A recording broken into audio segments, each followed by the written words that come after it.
Hindi lang cute, kundi malambot. So, ito po ang punda na nabili ko, guys. Tingnan mo naman yan. Ang ganda. Ang gaganda ng print. Tapos, ang lambot pa kasi cotton to. Tingnan mo to. O, dahil nagandahan ako, bumili ako ng 6 na partner. O, 6 na pair. So, ito yung isa. Ito naman yung isa, butterfly. Tapos, ito, hindi pa namin nagagamit. So, ganyan siya. O, diba? Ito po ay malambot cotton po ito. Hindi ito yung pag nasagi mo yung balat mo, mangangati ka, hindi siya ganon. Tapos, ganyan yung opening niya. Hindi siya zipper ha. Overlapping lang siya. O, diba? So, dahil talagang nagandahan ako, kaya nga bumili naman ako ng 3 piraso na magkaka-partner. Kasi pag bumili kayo nito, pair na yon syempre. O, diba?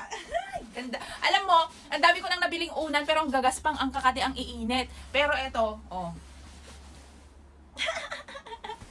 Ayan, kung gusto nyo rin makabili ng mga ganitong klaseng punda ng unan, ayan, lalagay ko lang dito sa ating yellow basket dyan kayo mag-check out, guys. So, kagigising ko lang, kaya nakita ko na naman yung magagandang punda ng unan namin. Kaya napashare ako. Sasarap ang tulog nyo kapag ka nagugustuhan ninyo yung mga punda ninyo. O, mag-check out na kayo. Nandito sa ating yellow basket. Bye-bye!